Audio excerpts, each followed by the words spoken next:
बस 10 रोटी है भगवान, आखिर क्यों क्यों है ये इतनी गरीबी। बस गिनकर 10 रोटी ही बनी है इतने बड़े परिवार में, सब कैसे खाएंगे। आज किसी एक को भूखा रहना पड़ेगा।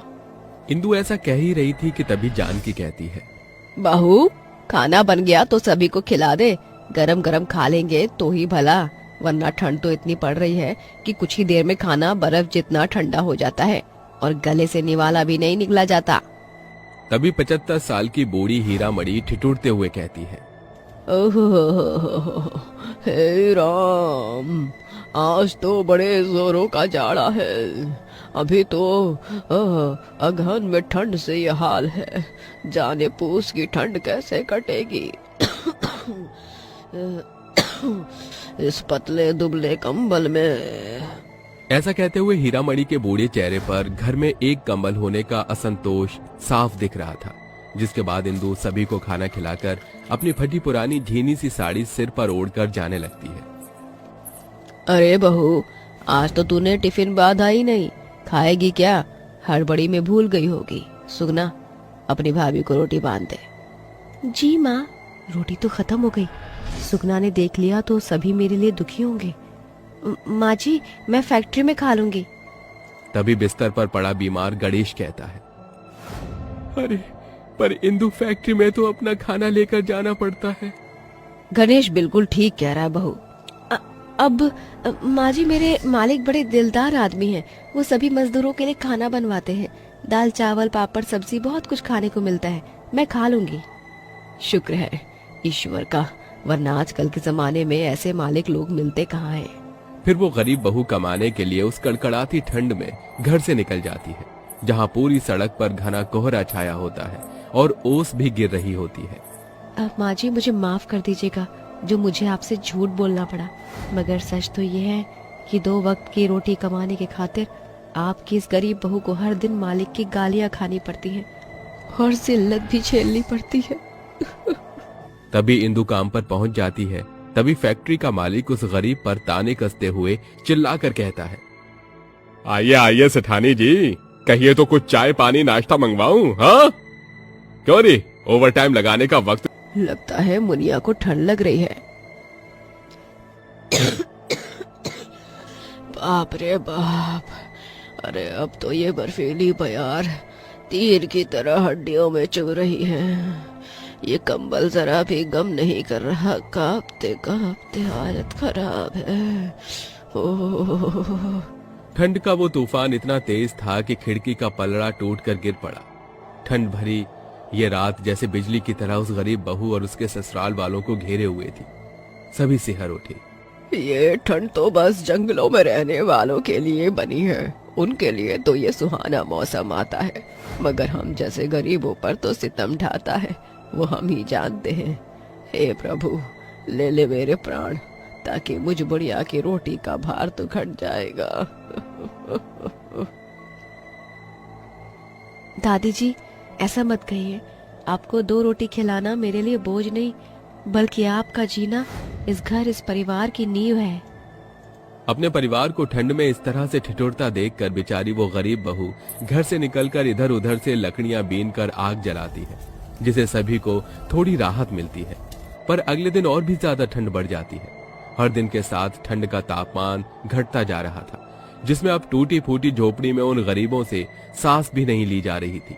अगले दिन फैक्ट्री में काम करके घर लौटते वक्त इंदु ने कचरेदान में ढेर सारी बोरियां पड़ी हुई देखी, जिसे वो उठाकर घर ले आई और उन बोरियों को कंबल के ऊपर साट दिया, जिसे सभी को थोड़ी गर्माहट मिली।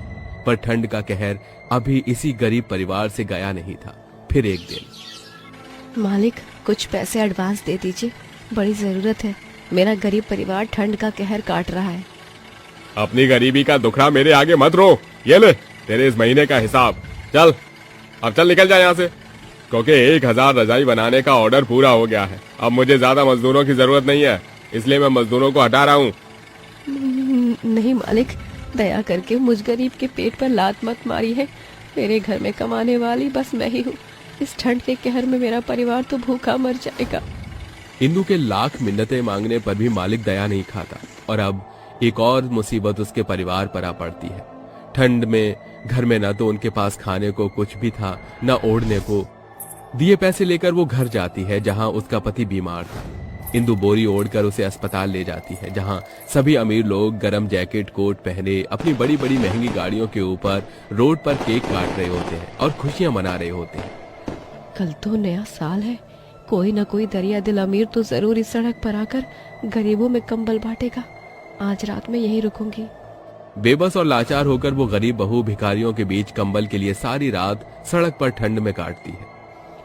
ओह, ये कड़कड़ाती ठंड तो अब सही नहीं जा रही है। भगवान दया कर ताकि सुबह हो जाए। जैसे तैसे वो कपकपाते हुए सड़क पर सो जाती है। उसकी आंखों से आंसू बहे जा रहे थे। तभी सुबह सड़क पर एक बड़ी गाड़ी आती है और गरीबों को कंबल बांटती है। जहां धक्का मुक्की के बीच हर कोई उस गरीब बहू के पैर कुचलकर आगे बढ़ जाता है। कहीं मैं गरीब कंबल पाने का ये मौका भी न गवा दूं। मुझे किसी भी हाल में कंबल लेना होगा। मैं ये मौका जाने नहीं दे सकती। जैसे तैसे वो दुख उठकर आगे आकर हाथ बढ़ाती है और उसे कंबल मिल जाता है, जिसके लिए वो कोहरे और ठंड में कपकपाती लड़खड़ाते हुए घर लौटती है और धम्म से गिर जाती है। बहू, भाभी आप ठीक तो है ना? हाँ, मैं ठीक हूँ। देखिए माँ जी, मैं कंबल ले आई। अब ये नया साल हमें ठंड में नहीं काटना पड़ेगा। कंबल देखकर सभी की आंखें छलछला जाती हैं, मगर उसे एक कंबल के लिए उस गरीब और उसके परिवार ने ठंड का दुख उठाकर बड़ी कुर्बानी दी थी। तो सुबह 8 बजे से है और फैक्ट्री का 9 बजे से तू 10 बजे आ रही है। आज तो तेरी दिहाड़ी गई। ये सुनकर गरीब इंदु चिंता में आ जाती है। उसके ससुराल में बूढ़े सास ससुर, दादी, एक जवान नंद और बेटी भी है।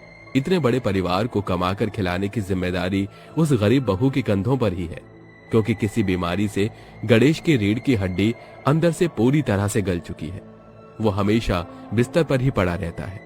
वहीं कुछ महीने पहले इंदु ने एक बेटी को जन्म दिया। वो ऐसे फैक्ट्री में काम करती है जहां रुई से रजाई बनाई जाती है।